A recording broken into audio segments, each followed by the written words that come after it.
Yes, hi everyone, good morning. We're starting with breaking news. The commander of the Revolutionary Guard Navy, Alireza Tangsiri, was targeted in an attack overnight in the city of Bandar Abbas, Iran. According to a senior Israeli official, Tangsiri was directly responsible for commanding the closure of the Strait of Hormuz. I was informed that his senior operational leadership, including the heads of intelligence and operations, were in a secret naval command center. This, again, according to a senior Israeli official.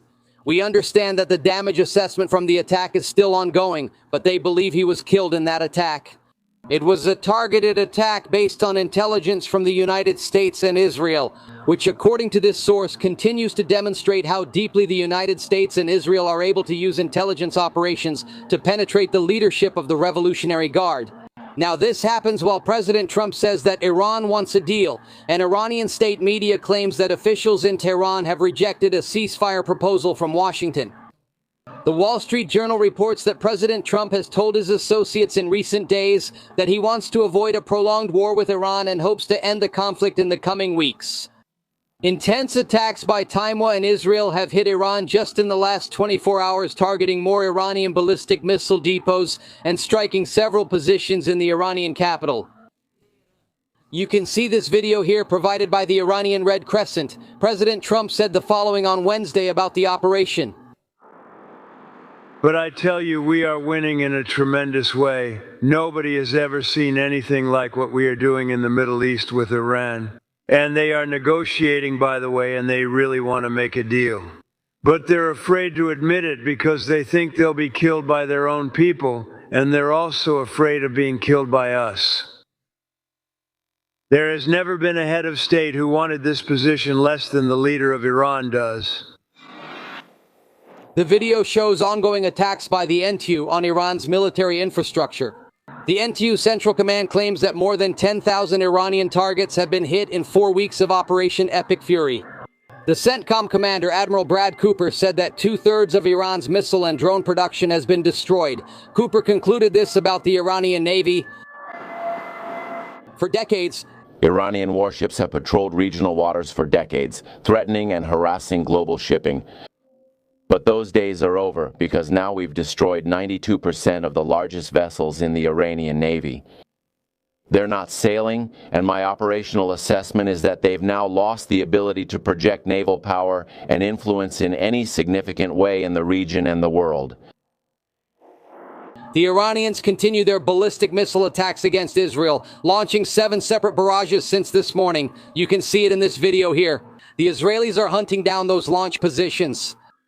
They still claim that more than 150 of those launchers remain.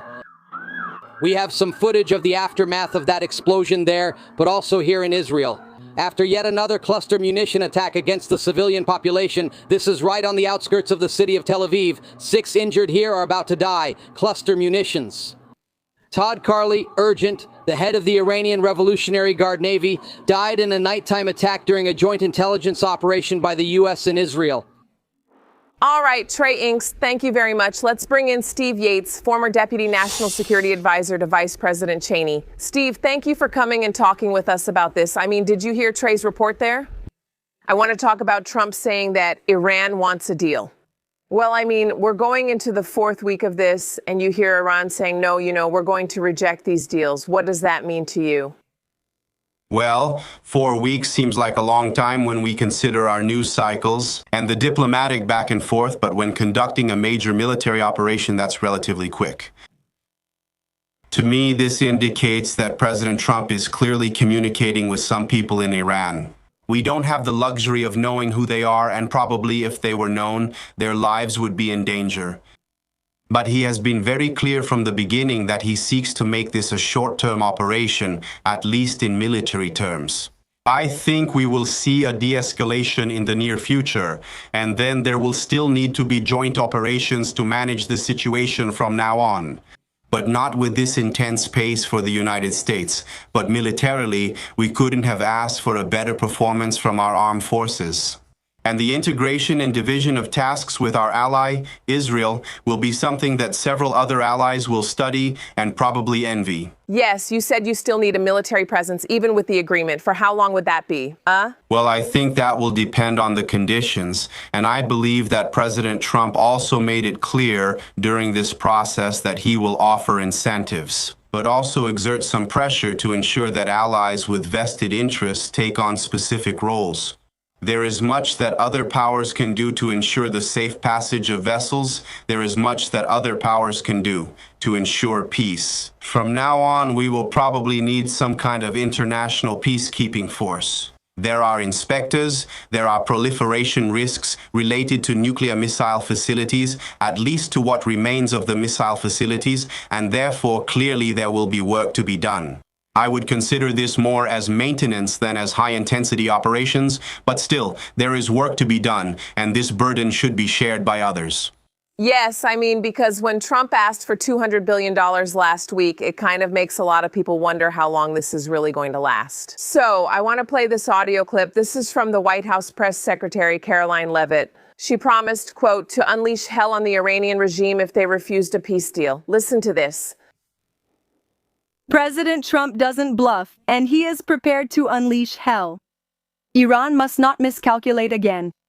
Their last miscalculation cost them their senior leadership, the Navy, the Air Force, and the air defense system.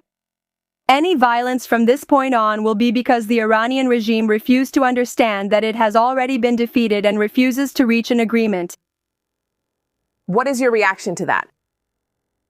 Well, I think that has the added virtue of being true. And again, President Trump, contrary to what his critics might think, has been somewhat restrained in this military campaign. At least in the following way, has caused tremendous damage to military targets. But in a total war, like in the great wars of the past that people can study, you would attack civilian energy and other infrastructure because you want to stop all the fuel that powers the war machine. He refrained from attacking much of that infrastructure to try to make it easier to rebuild and recover Iran's economy after the conflict is over, and maybe when a different kind of government comes to power. So, I think if they don't see this as their last and best hope for a deal to reduce tensions, and maybe seek peace and live in a reformed Iran, then I think they will be hit very, very hard. Thank you. Thank you for your time this morning, Steve Yates. We appreciate it.